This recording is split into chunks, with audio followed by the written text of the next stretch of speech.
Welcome to ATA with Danny and Ray. I'm Ray, or Rachel, and who are you, random voice? This is Danny. This is the myth, the man, the legend. You're a myth? A legend? I want to hear these legendary tales someday. Yeah, no, they're not that great. They're quite a disappointment, actually. Oh, that's a bummer. Oh, okay. I know this is very irrelevant, but I have to know because we both bring liquids to the show. What liquids are you consuming upon recording tonight? Well, since we kind of rushed, well, at least I was rushing on my end to get everything together before I called you, it's kind of like so we grind our own beans when we make coffee because we think it just tastes better that way. And so I was making coffee real fast, but I didn't have enough ground beans from earlier when I made coffee also. So I just grabbed whatever else was ground in our cupboard, and I think there was some just random decaf sitting around. So I've got this mixed calf pumpkin spice coffee right now that actually tastes very good because I put way too many ground beans in it, so it's kind of super strong, but it's really good. Oh, gosh. So, anyways... where I'm at. You like your coffee pretty strong anyway, don't you? Yeah, kind of like 200,000 mile motor oil, you know? Oh, delish. It's good, yeah. What about you? I have so I made a trip to, I guess what is called like a Bent and Dent store, and I got myself a whole box of Earl Grey tea for like 30 cents. So yeah. I'm enjoying some of that Earl Grey, and it's delightful. Yeah. Yeah. That sounds good. I get a lot of good stuff from Bent and Dent's, i.e. Topo Chico. Is that a local yes. Bent and Dent? Yeah. Oh my gosh. That's what I need to get. Okay, we are getting so up. But that's the beauty of podcasting. Okay. Yeah, I feel like, honestly, at least for me, half of the reason I listen to podcasts isn't necessarily because of what they're talking about, as much as just to hear the people talking. Yep. So. Yep. Hey, so on our show, we review lots of random stuff. ATA stands for All Things Animated, which means we'll be mostly reviewing anime, but we'll also be reviewing cartoons and like throwback stuff we grew up with and all kinds of things. So yeah, welcome to ATA with Danny and Ray. And Daniel, what show did we watch this month? It was per my recommendation, and to be honest, it had been years since I had seen it. And I remember loving it, though, when I had first watched it. It's been, I'm trying to do the math here. And what is it? It's been like, it's Angel Beats. Angel Beats, exclamation point. It was an action fiction. I would call it action comedy / everything else. I don't know. But made in 2010. It was 13 episodes with a couple of OVAs. I have not watched the OVAs because I just think that concept gets old when people decide to add random content afterwards. Yeah. This is going to show how much of a noob I am. But I hear OVA all the time. But what does that actually stand for? I don't know. Sorry, I actually do have a bit of a cold, so it's a good podcasting noise. Let me look it up. I don't know what OVA stands for, aside from I know it is like extra content. Oh, OVA stands for Original Video Animation. This means that the episode or anime was created originally as an animation and not taken from manga content or story. Okay, so they will make a show off of a manga, but this is extra stuff that is just originally animated, not even from the manga, and it's just like extra content added on afterwards. Kind of like when there's a really good TV show and then they make like 4 movies after the show is done that just adds random, and it's for some of the diehard fans, but I personally, I think the show is good in its own 13 episodes that I felt no need to watch the OVAs. So. Yeah, I loved it. It was good stuff. I was trying to find the actual genre and like because it's not shonen. Yeah, the genres I found on Google here were just anime, action, comedy, drama, adventure, science fiction, action fiction, comedy, drama. I mean, it just hits a lot of weird vibes all across the genre world. Yeah, it does. So. But. Oh, sorry. Go on. Yeah, lead the way with your sub points. Yeah, the sub points. Follow along as we go through our PowerPoint slides here. If you'll notice on our next slide, we will give a brief summary. So, Daniel, I know this is going to be impossible, but how would you summarize Angel Beats in the briefest way possible? It's a story. I mean, deep down, it is simply a story of suffering people coming to grips with their past. Oh, that's good. Yeah. Yeah. Yeah, it is a story about but all within kind of like a alternate universe almost, or an underworld. What words? Yeah. Yeah, essentially. Yeah, and it sounds, I mean, that's the best way I could think to explain it to people. Now, when you watch the show, you're like, what in the world? But that's the best way I could describe it, is people who suffered legitimate tragedy trying to come to grips with loss and pain. Yeah, that's a really good way of putting it. So without like a big description of why, would you can give a brief why, very brief. Would you recommend this show to someone? And I think we know your answer, but I would recommend it to someone who likes anime. That's it. I would not recommend it to non-anime people. oh, okay. For a couple reasons. You think it would be too much for someone would watch it like for the first time? Yeah, I think so. Like if a I think there are moments in it that are really good, that are worth watching through some of the stuff that I actually don't like in anime very much now. There's some like wicked over animated moments and some very like chaotic loud moments that are almost overdone, and I think that can turn a lot of people off. I think that's the charm of the show. Oh yeah, I could see that. Yeah. And so I would say like, and those are actually not my favorite moments in the show. I think that's the reason why, though, is anime. People who've watched anime know the overexpression of anime very well. And so that's why I would recommend it just to people who have already seen anime and don't mind that style, because then they can kind of power through it and get to the really good stuff. You know what I'm saying? Yeah.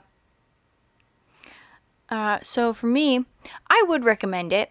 I think I don't know how to say this, but I am really sensitive to people's family friendliness meters. So yes. I would recommend it with like the caveat of, hey, there's some cursing and an occasional inappropriate comment. So be forewarned, but I enjoyed it and I think it's worth watching. So yeah, I would recommend I should have added, for some reason, like in the first 2 episodes, they put a lot of language in there, like way more than the rest of the show. It's so weird. It's like, bam. Yeah, episode 1 is loaded, and it borderline just frustrates me, because there's so many better choices in expressing confusion and pain and anger. And then if you notice, there is language in the rest of the show, but it's not like episode 1. I didn't know if I was imagining that or if I just got used to it. I was going to actually ask you that when we got to the family friendliness meter on this. But okay.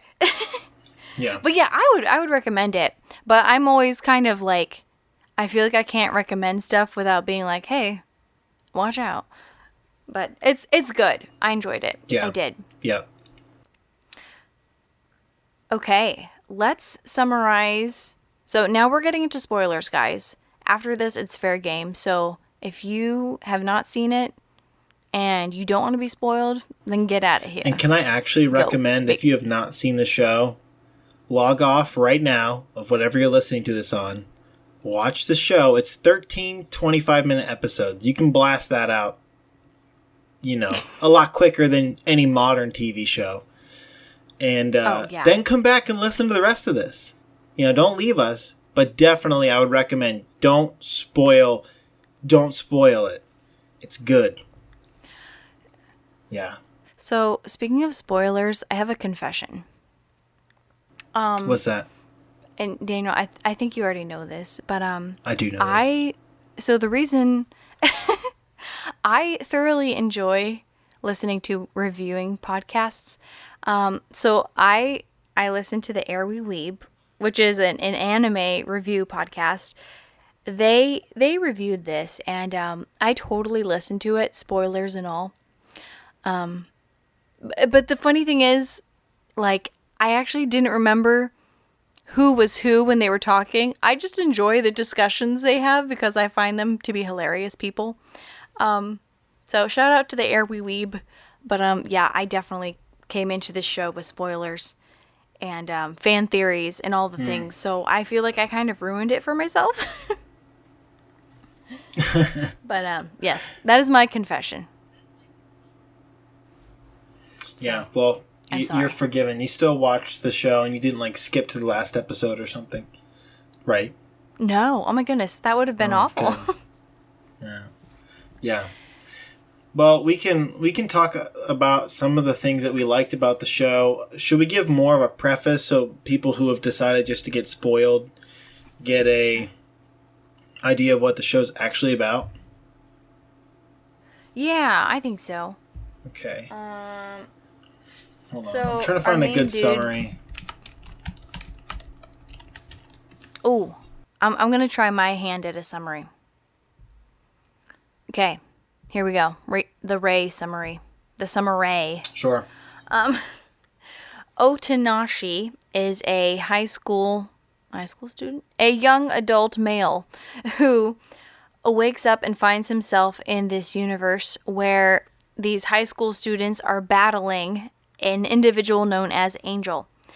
And he finds out that nobody can die in this world and that everyone there came there with troubled pasts. And so the entire thing is kind of this journey of how do we defeat this bad guy, this bad lady, Angel, and that's like the main thing for most of it. And then in the end, it's ultimately about all of these characters coming to peace with their past and what they thought was a bad thing being obliterated by Angel actually is them coming to peace with their pasts and moving on. And it's actually a good thing. But it takes the entire series pretty much for them to figure that out. Does that summarize it?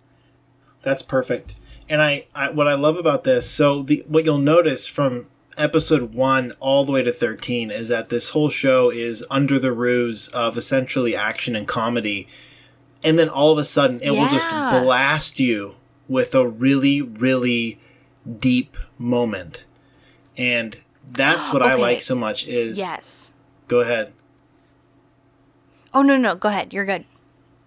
No, I was just saying that this show is kind of almost hidden. Like, I don't really watch this show for the action. I essentially watch it for the relationships and the humor. Because it's got really great slapstick humor in it.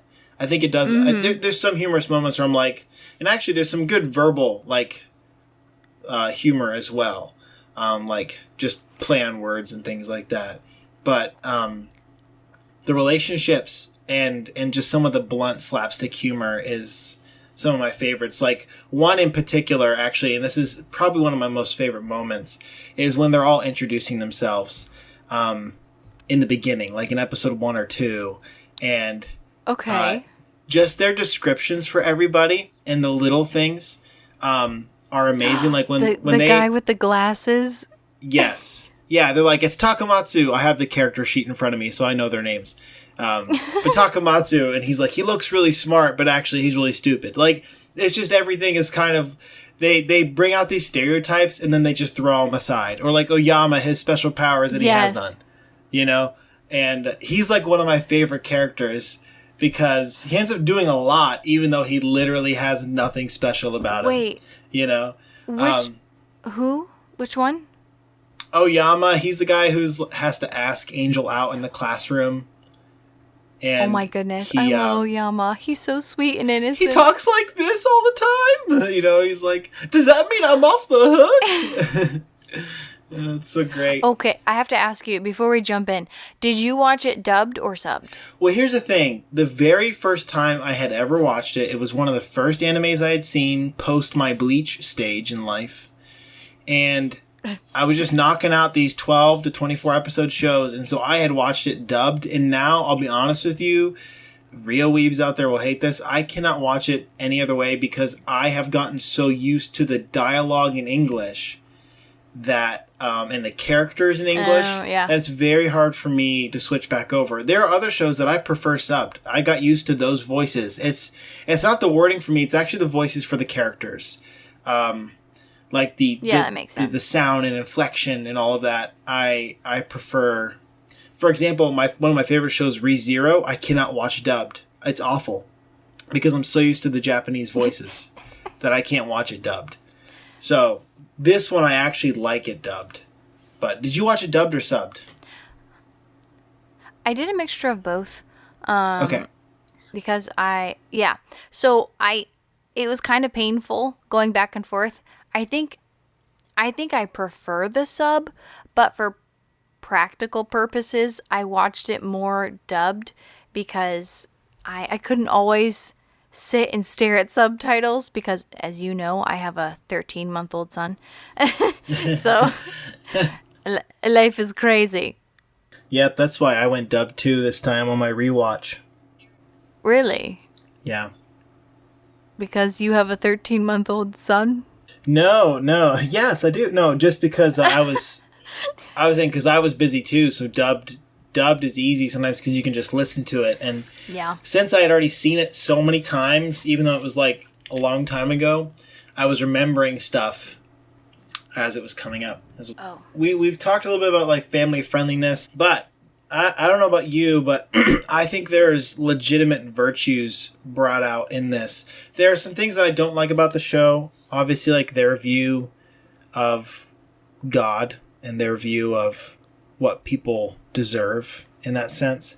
But yeah, I think there was one really good virtue, and it really hit me this time in watching through it. And if you watch through the show, pay attention really closely to the last few episodes.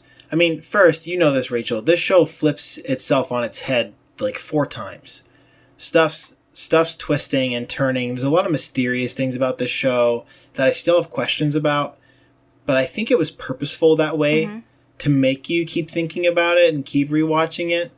But the one really virtuous thing that I love in this show is that the one thing that is praised is helping others through difficult times and struggles and tragedy, and the importance of helping others with those things.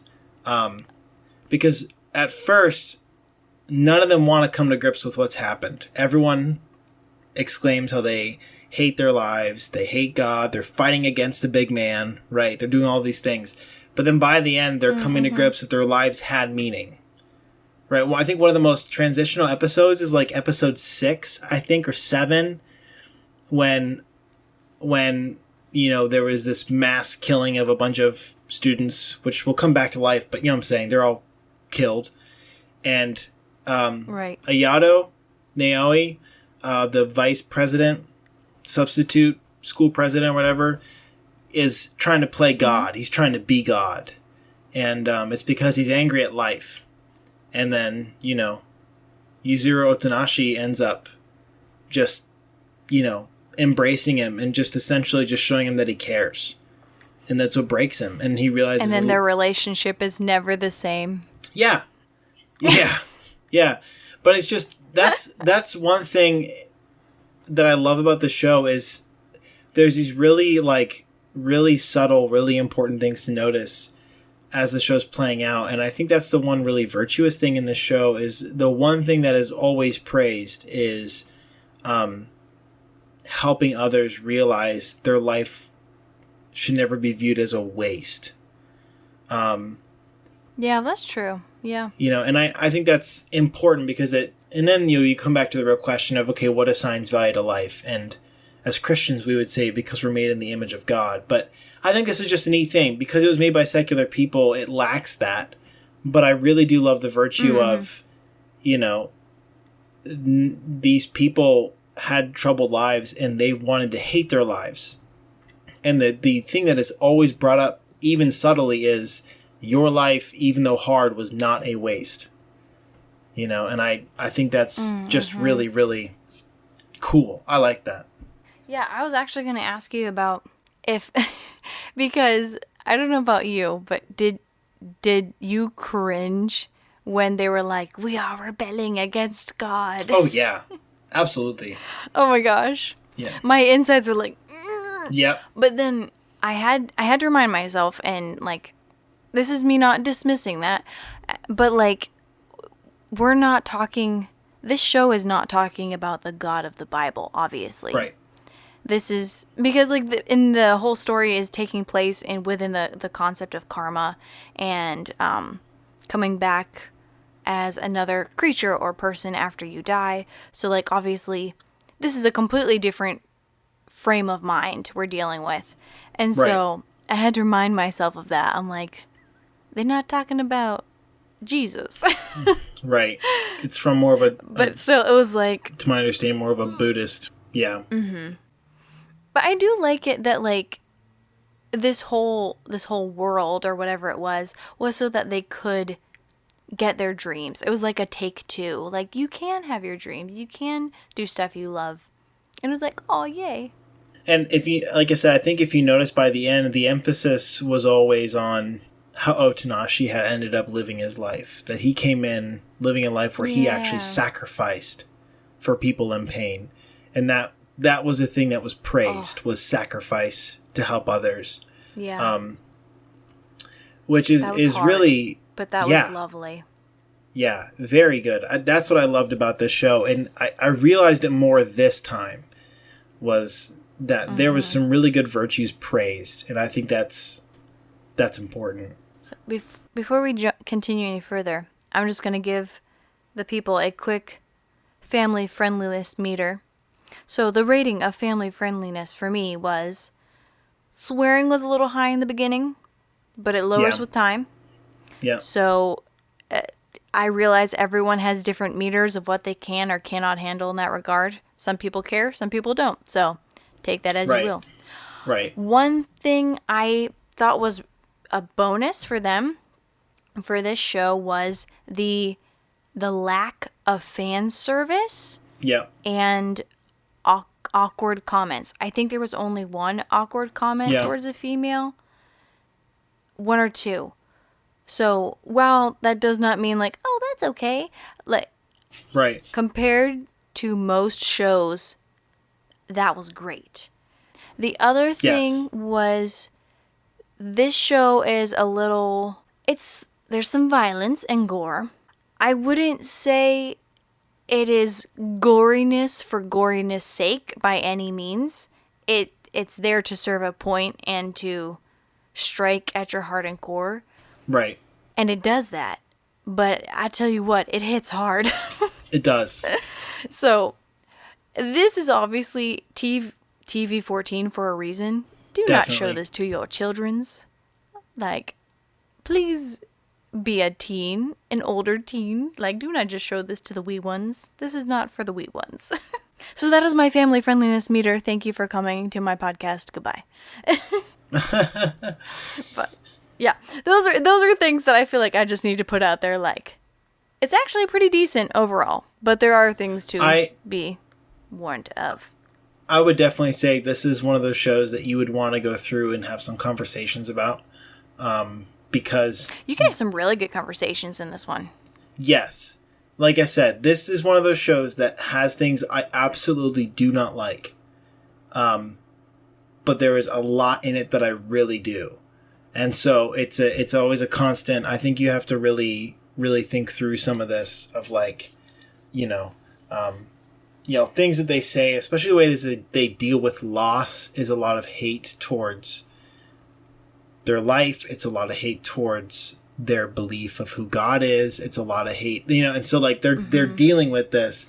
And like you said, there is some violence as well, but the one thing that I think, so with that, I think all of that with family friendliness meter, I would say, are we giving an actual number?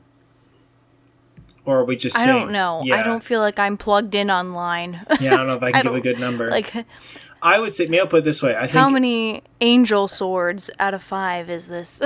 right, yeah. I would say this would definitely be don't one of know. those shows you would want to be more thoughtful before showing, and maybe even watch it before showing it to someone who may be more influenced, and then help them see the virtues in it and help them see the not good things in it. Because like I said, I think there really is some actual virtues in this, but taken with a grain of salt. This is coming from a different worldview, things like that are going to differ. I was going to say the one thing that I like about this show so much, and this I think takes legitimate skill, is to pair comedy and tragedy in a way that is not sadistic. If that makes sense. I see what you mean. Because yeah, no, it does. Because in this show, you go from laughing to, I tear up every time I watch this show. I go from laughing to tearing up, like, over and over every time I watch this show. And it's like, I don't know how they do that, but they do it. So, speaking of that, episode 2, right? I took notes. And I would love to hear your favorite moments, but I just remember watching episode 2, right? And in my notes, I write down, the traps, they're too funny. The noble sacrifice bit was so funny. Yeah. And then my next note is Yuri. Insane backstory. Wow, that was a mood change, 180. Yeah, that's what it Like, does. I'm pretty sure I got emotional whiplash. Like, what in the world? We go from, oh my gosh, this is too funny, to, yes, these men came into our house and killed my siblings, and I wasn't able to save them. And, like, Daniel, that was so hard. Like, that was hard to watch. Yeah. Oh my gosh. Like, people, be forewarned, your hearts will be ripped out of your chest. Like, I think there's a real moment in this show, too, that shows a lot of people hide their pain behind humor. Some of the most humorous, some of the most humorous people in the world have traditionally and historically been very depressed. Oh my gosh, yes. Yeah. And so Robin Williams. Yeah. Great example. Another thing to take note of too, and I got to get the character sheet out because this is a scene that it's my least favorite character, and yet I lose it every time. I don't even remember what episode. Wait, who's your least favorite character? What's her name? We should totally talk about who our favorite characters are. Oh, well, yeah, that's easy for me. You don't like Yui? I don't like Yui. I don't. Not until the episode where you hear her story. Why? She's just too much, like, high energy that it's, like, annoying in the beginning. But the episode, I think it's episode 9, I think is whenever she passes on. I don't mind her then. Oh, yeah, it's so sweet. Like, she's paralyzed, and then, oh my gosh, when, what's his face? Hanada's like, I'll marry you. Is he the one that's like, I'll marry you? Oh, yep. Daniel, I died inside. I literally just watched that and was tearing up. I mean, I was just like, oh my goodness. So good. That so almost good. got me. I'm not a big crier, but, like, that almost got me. Yeah, that one really got me because he chooses to love her besides handicaps and things like that, which, once again, I think in that moment, there was a whole episode building up to that moment. The whole episode was designed to do that, to build to that moment of sacrifice on his end, recapping what their life would have been like if that had all happened. And so that's the virtue that's signaled right then. And I like that. That's really good. Yeah. But yeah, favorite characters, Tanashi ends up becoming he makes an immense sacrifice in the end, in the last episode, to help, Angel pass on Kanade. But Hanada is still one of my favorites.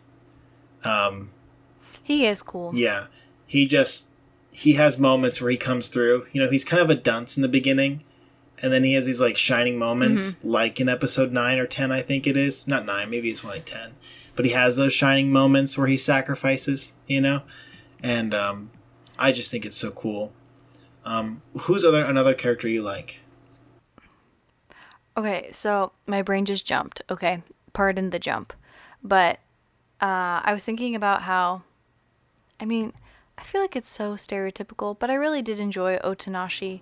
Yeah. And Yuri is interesting as a character. I was always trying to figure her out. Like, why is she so, like, bold and brave and brass when, you know, she went through all that? It's like, whoa. Right. And, but then for some reason, so sorry the jump, but who's the guy that is like, call me Christ? Like, Takayama.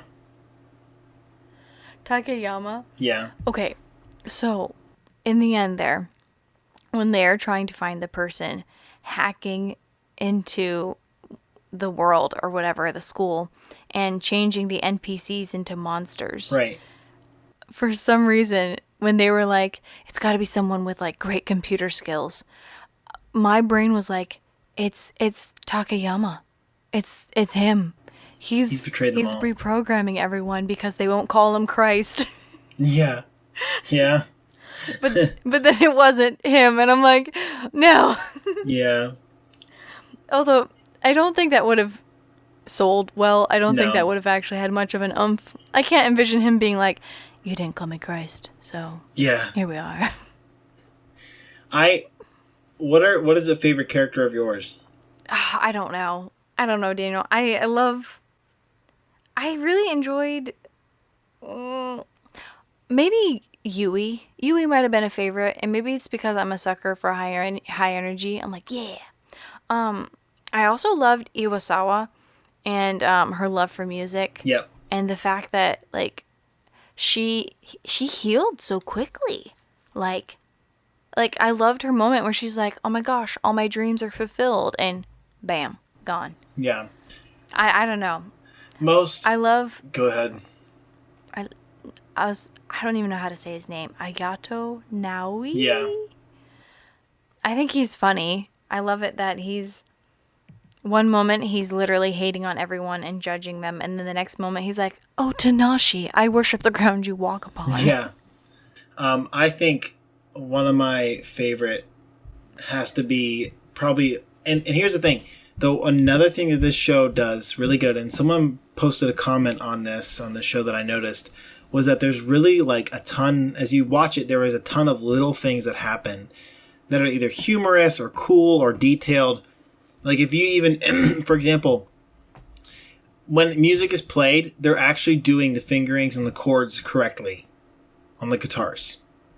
Like, Oh, really? they're correct. Yeah. I saw someone comment on that and I looked Oh my gosh. and I was like, wow, they got that correct. Like if you're watching. So a lot of that music was written and then they animated what it would look like to play it for real, which is just cool. And that would take a ton of work. That's a lot of dedication. But the side note, one of my favorite things favorite people is TK, for one reason, is that he is constantly moving even when everyone else in a certain animated scene is entirely still. TK is a mess in the best If of I'm ways. correct, almost every one of his quotes is quoting a old classic rock song. Like, actually. Is that what he's quoting? Yes. Like titles of songs. Because, like, I thought the man was just saying random English and wasn't making any sense. No, because they make a joke about it in the end. I think it's like an episode like 12 where he's like knocking on heaven's door, which is it's a song by Bob Dylan. And they make a comment on it, but like he literally quotes classic rock songs through the entire show. If I caught them correctly. And it cracks me up so much because he does not say much like at all. It's so funny. Wow. That's crazy. Did you have any other, like, favorite moments in the show? I mean, obviously when when Matsushita V comes back from training in the mountains and he just loses, like, all of his weight. And it's just such random like, wait, humor. who are you? And that's the kind of stuff that I love. Yeah, who are you? Oh, the world? Yes. That is one of my favorite scenes.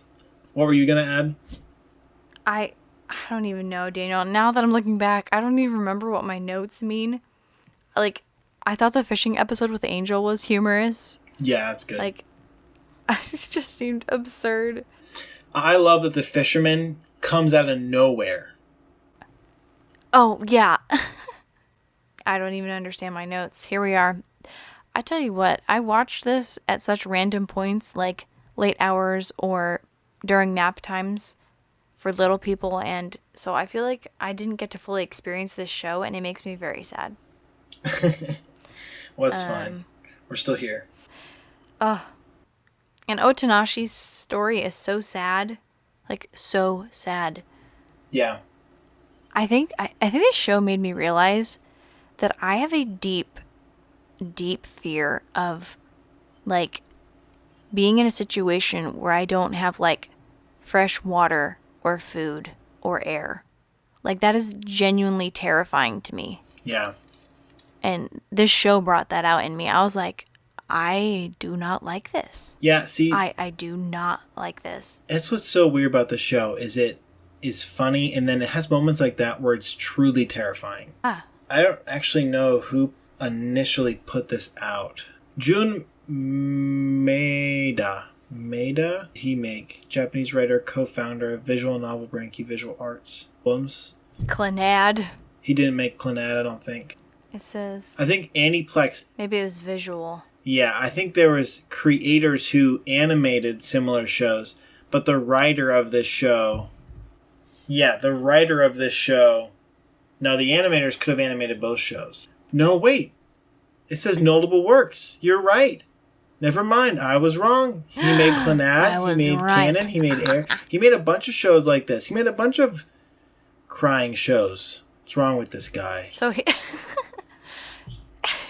Daniel, I tell you what, like, writers are ruthless. Yeah. Like, you gotta watch out for people who are typing away at their laptops. Like, do not trust them.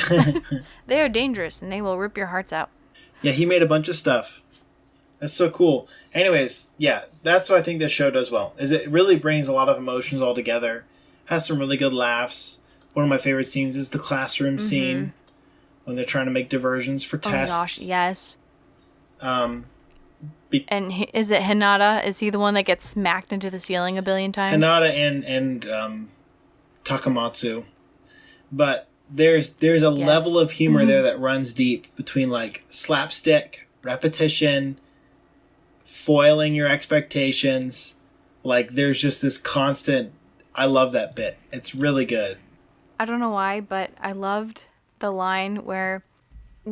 I'm gonna fail his name. Niaoui. He's trying to help Otanashi. Oh, what is it? It's like episode 11. And yeah, Niaoui is like, yes, she stabs me quite often. And they're trying to convince everyone that Angel is as vicious as she was. And I don't know why. That just made me laugh really hard. Like, it's a stupid line. Yeah. But it made me laugh. I don't know. That's great. Yeah, she stabs me all the time because I'm the one that's closest to her. So also, the NPC shadow monster things were terrifying. Like, yeah. You could lose your soul. Like, the karma could stop. Like if the karma stops in this worldview, that's the end. Right. There's no hope after that. Right. I thought that was such a smart move on the writer's part because I feel like they could have gone the route of, oh, we're going to help everybody become happy and reconnect with their past and learn from it and find peace. And it could have taken a really happy, sappy turn. And the NPC monsters really vamped it up in the end and kind of brought the stakes up higher because I think it would have been too sappy. Yeah. If they hadn't done that. Yeah. Like, they needed something to really pull it all together, and I think that did a great job of doing that. Yeah. I will say, there is still so much that does not make sense to me in this show. Like what? Episode 12, when Yuri runs into the programmer in the bottom of the guild. And all that he says about about the programmer who made this previously, there was a theory going around that the programmer was actually just Otanashi. Yes. Okay. So I have to plug the Air We Weeb again because they literally discussed in depth like 2 fan theories, and the one you're mentioning may have been one of them. So like y'all should listen to their episode on this as well because it is excellent. Yeah. But what were they like? Otanashi was the one. That's what I've just heard, is that he's the one who, because there's a alternate ending, I think, in the manga where he stays and helps. He becomes the new class president and helps they others never pass really on. did show what happened to him in the end. Actually, I found a clip online. It was one of the OVAs. It was an alternate ending where he stayed. Hold on. Where he stayed and he was the new class president. Hold on. Maybe someone who's actually watched the show. And I feel like I should have done more research for this now. I know, me too. There's so much I don't know. I definitely watched something online about this. I think there was just an add-on or alternate ending where he was the class president and helping people pass on. Kind of, in a sense, doing what Angel was doing initially. I mean, it makes sense. Yeah. The whole scene with the programmer confuses me a little bit. It still does. Yeah. I watched it and paid close attention this time and still didn't get it all. What did he say? He said that the programmer is now an NPC, right? Like he fell in love with someone. And so he couldn't take it anymore or something, and he didn't want that to happen to anyone else. So he became the first NPC or something. Yeah. Like it's just not very clear what's happening here. Yeah.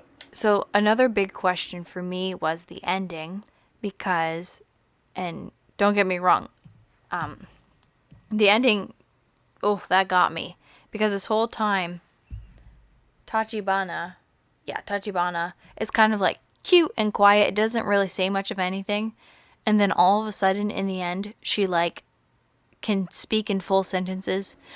Yeah. And you find out that she is the person that received Otanashi's heart, and it's like, what? What? You have his heart?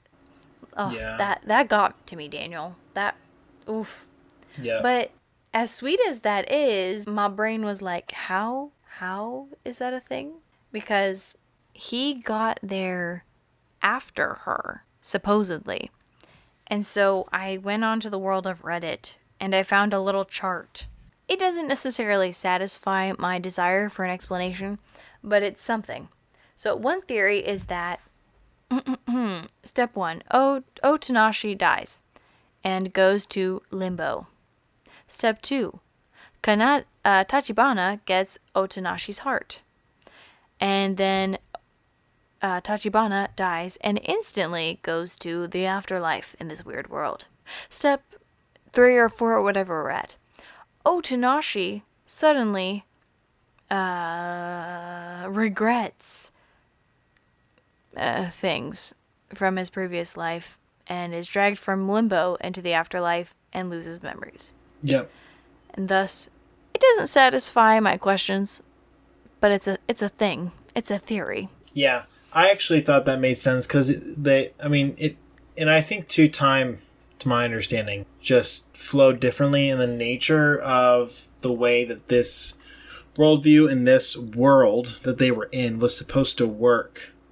To my understanding, the initial design of this program was to get people to graduate from where they came. For Kanade to graduate, Otanashi would have to be there. And so I don't know if it just was like a time thing, like you said. I'm not sure. What if, we're going to create our own theory. What if he didn't actually need to be there at all? And what if he was dragged out of limbo because of Tachibana's need to graduate? That's what I was thinking. And maybe that's why, yeah. Like, it never was about him needing to graduate. It was about her needing to graduate. Oh, snap. Did you skip ahead to the end of the credits? You mean the last episode? Yeah. Or, no. Well, maybe. Yes. Maybe? Yes? The scene where there's this person that kind of looks like Otanashi walking down the street, and there's a person standing on the sidewalk that kind of looks like Tachibana humming. Yes, no, I did see that. See, what I love about that is nothing is certain in that ending, but it gives you it gives you somewhere to start. No, it's certain. They're together. They fall in love. And all their dreams come true. Okay, but Daniel, I have to ask you, did you at any point secretly ship Yuri and Otanashi? Nope. No? No, I liked... Never? I liked Kanata and Otanashi too much that I actually didn't. There was a moment where I thought the show was going to go that way, but after seeing it so many times, I really like the way things unfold. It's lovely. There are moments where I'm like, oh, they make a good team, you know? Right, yeah, But for sure. he always had a soft spot for Tachibana. One of my favorite episodes is actually the more, like, one of the things, maybe I'll word it this way. One of the things I like about the show is it's constantly going against your expectations. Because the show starts like any other action-packed. Give an example. Well, for example, the show starts with the stereotype of person enters a new world. He joins a group of rebels. There's an obvious bad guy. And that is like literally like there's a name for that type of anime. What is it called? Oh, no, I know it, and I can't think of the term where a character enters another. Well, it's not just an anime, but it's a general term for this kind of story. Daniel, where an outside character enters a new world. Anime noobs. That's fine. It's okay. We're honest. Anyways, are we even qualified? Are we qualified? We're not qualified for this. The point I'm making is this. Sign in? No, that's not it. No. Shoujo. Jose. No. No, those. Hold on. I know what it is. Power of Google. It's an isekai. Okay. I would not have thought of that term. Or isekai, however you say it. An isekai. It's a genre of isekai, yeah. Where a character travels from one world they know to an unfamiliar one. An isekai series will place a person in a magical realm of fantasy or terror, though occasionally it happens in reverse. So, that's the point. An isekai type would be like Re:Zero. It would essentially be shows like Bleach. It would be shows... And this is essentially an isekai, kind of, even though we don't really have a familiar starting point. Oh, no, it definitely is, though. Yeah, but the thing I like about this is it starts very stereotypical, and within 5 episodes, everything is flipped on its head. Like, entirely flipped on its head. And then, by episode 10, everything is flipped on its head again. And so what it continually does is that it's kind of weaving this, it's slowly solving this puzzle and putting it together in front of you.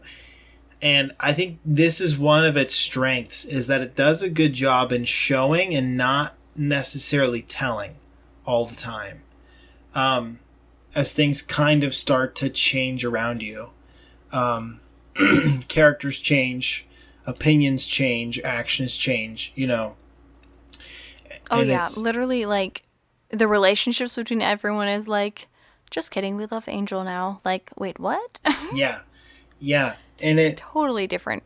And there is still the unending preface of people dealing with their troubled pasts, but the main plot itself is not fixed beginning to end, which I really is just so intriguing to me how that all kind of flips on itself. But yeah, it's good. And like I said, it's all under the ruse of humor and action, which is just so interesting. Yeah. And then it smacks your heart around. Yep. And you're like, no. Yeah. It's great. Literally, these backstories were horrendously tragic. Yeah. Like. Yeah, and props to this show for not making extremely long backstories. Because... Oh, yes. Anyone who has watched Bleach knows, oh my goodness. The endless... Let's just be honest. ATA with Danny and Ray is us just referencing Bleach every other episode. Well, it's because it was like my starting point, and it's a great example of how to No, and how mine not too. to do anime. But yeah, We should just every episode just compare it to Bleach, as in like, how does this compare to Bleach? Let's see. yeah, sure, that's a good idea. Well, if I can say man. one more thing that I do like about the show is that it's bite size. It is not a massive like commitment. as in, it's not a, yeah. It's 13 episodes, not Absolutely. 368. They put so much in 13 episodes that I'm always surprised every time I get to the end of this show of like, that was only 13 episodes, like 13 25-minute episodes, and they communicated what they wanted to say. Like, that's essentially, if you do the math right, I think it ends up coming out to like just a couple hours. So like a movie or two length, really. I don't know if we're at this point yet, but what would you rate this out of 10? Like 1 being the worst, 5 being not great, not bad, and like 10 being this is a masterpiece and is flawless. I want to hear Where would you put that on that scale? your thoughts first. See, I was asking you because I honestly have no idea. Okay, I'll preface then. I'll go. I like this one a lot for a lot of reasons, but there are legitimate things I do not like about this show. Did you even touch on those? I did some, Oh, yes, you did some. but there's Yeah. some things like the language, a huge dislike of mine. I think the show has so much potential without it, and it really kind of takes away from the good parts of the show. I think sometimes some of the energetic humor is so overdone that it's borderline cringy. Now, that doesn't happen too often, but some of it is so like, it can just be hard to watch. And I think there is, with what creative humor they do have that is incredible, I think they didn't even need some of the crazy overdone stuff, which doesn't happen too often. Personally, I found that to be part of the charm of the show. Everything just felt absurd anyway. Right. It's like, why not? Why not have a billion angels? And why not shoot people into the ceiling? And Okay. why? See, I like those moments though. Why- Those are funny because it's very slapstick humor. Then what absurd moments are you referring to? Maybe not even absurd moments, but there are moments where like characters are, well, I can't even think about one in particular. I'm trying to think of a really clear one. I'll just put it this way. I liked like 85% of the humor, and it was like quality, I think, slapstick and verbal humor. There was probably just 15% of it that I just thought was like just not that great. So it's really not too much of a slight Meh. on it. Because I do love that kind of slapstick humor when done well, and I think they did that well. And random humor, like I think they did some really hilariously random stuff, like the jet rocket under somebody's seat randomly, stuff like that is really great. Yeah. I would say too, some of the worldview stuff I'm not a big fan of, obviously, and the kind of continual mantra of rebelling against God, even though it's not the God that the one and only God that we believe in. The mantra there initially, and I think if you didn't watch the show in its fullness, that might just be your takeaway, is this show is just about them rebelling against a higher authority. Mm-hmm. But then by the end, you see it's actually them struggling to deal with their past. But so no, I think, and then there is just a few like crude references that I think did not need to be there. I'm not trying to interrupt. Something I do not admire, but clearly I can't come up with words. I have to say that the desire to rebel against God, I don't think is an abnormal concept. If anything, I think it's a very natural human instinct to be like, wow, my life sucks. I'm angry at God. If you come at it from what does the Bible say about that, I think you can see how suffering happens to everybody. Yep. At different amounts, different reasons. And that doesn't mean that suffering is good. I read a verse in Romans a while back that just really struck me. God gives grace to everybody in the sense that he lets it rain, the bad times, and he lets the sun shine, the good times, on every single human being. Right. Like, whether they are the worst human being in the world or like a quote unquote saint. And obviously, this series is not portraying any of this from that worldview. People are just gonna, they're just rebelling. They don't know.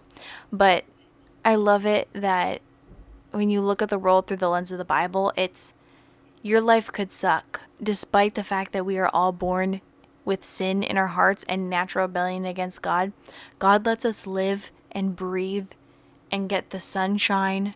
We don't deserve any of it. Yeah, absolutely. And yet God, and some of us definitely have harder lives than others. Absolutely. It's not how life was meant to be. I think that's so natural for us to not think we deserve it because originally we weren't supposed to live in sin and have all this crap happen. And so, as much as I cringe to in the deepest depths of my soul at, we're rebelling against God, I'm like, I get it. I do. I just wish we had some biblical counseling going on so we could talk through this and work through it, Right. If I could rate the show, first, I agree with everything you said. I think it. Romans also talks about that man does not seek God, not one. Right? Romans 3, that no one seeks God, that every man suppresses the truth and unrighteousness. And so I think we can see that as a natural human nature. Absolutely. I was going to say, though, when it comes to rating the show, in and of itself, if you look at the humor, the twists, the turns, the plots, the characters, I think it does a lot of things good. And I'm going to name them really fast, and then I'll give it a rating. First, it has a ton of characters, and somehow you get to the end, and you've gotten snapshots of almost every one of them, and there's something you can remember about each one, which is, I think, really... Oh, yeah. That takes talent, where it's not overwhelming. Every one of them has kind of a shining moment you're going to always remember them by. I think the other thing it does is it signals good virtues of sacrifice and care for others. Yeah, not viewing life as a crapshoot. They're constantly fighting against the idea that life was unfair. By the end, anyways, you see that. They're beginning to accept their pasts. And I think that's really powerful. Personally, and I want to be careful not to rate things too high, and then it's bite-sized. I actually like... But I'll rate it a 15 out of 10. Right, yeah. I would say the only thing that knocks it down for me is some of the crude humor and the vulgar language. And so I can't rate it too high. I think it has some flaws, but it's still one of my favorites. So I would definitely put it around an 8. Oh, so you're doing an 8? Yeah. Okay. I'm kind of surprised that you didn't go higher. Well, there are some legit things that hold me back. Daniel, I feel like... See, I love discussing things, but I hate giving things a final judgment. Does that make sense? Oh, me too. I hate being like, this is only worth this quantity according to my esteemed opinion. You know what? I do not have rhyme or reason, but I'm going to say 8.5. And I think my biggest detractions, my biggest reasons for not giving it a higher score is the plot holes, in that there is a lot of confusion. And maybe that was the writer's intention. Maybe that he just wanted the fans to theorize the heck out of this story. And that's valid. And if so, I apologize. But I would just like to know and understand, how the heck is this, heaven and yet a computer program? Who is this programmer who's supposedly God and yet an NPC? And how, the Otanashi thing, how did the man who died come after the girl who got his heart? I would like some answers. Yep. And I agree with you on that. So it's a great show. I enjoyed it. And I definitely want to watch it again because I want to try and watch it in an environment where I don't feel rushed and feel like I feel like I didn't actually get to sit and soak it in. So, right. But I enjoyed it. It was good. 8.5. Great. There we go. There's your grade. Yeah, I would definitely say I think it's worth a watch. I think it does. I think the power of it does leave you with questions. And it leaves you with some funny moments that you'll laugh about, which I think is great. And it'll leave you with some good pulls on the old heartstrings. So, I think it's Or good. your heart will be pulled out of your chest. Yeah, it's very good. And given to Tachibana. Yeah, and I think that it's. I only gave it that rating because I think that especially the language pulls away from the power of what the show was trying to communicate. Especially starting off in episode 1. Especially episode 1. I think it'll turn a lot of people away from the rest of the show if they've got any kinds of convictions in that regard. Although I do have to say, I'm sure that there are people listening to this that are like, I don't give a crap about swearing. Yeah, which... And they're like, who cares? And I'm like, well, I mean, I care. Yeah, no, I care because I think it's a lack of creativity on how to display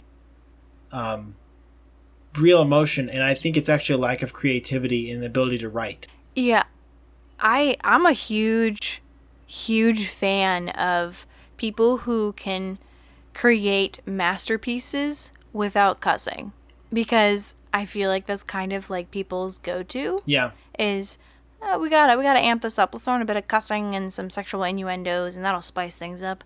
And to the people that can make you laugh or cry or really feel something without using any of that, kudos to you. Yes, absolutely. You are the true creatives in this world. Yep, I would agree.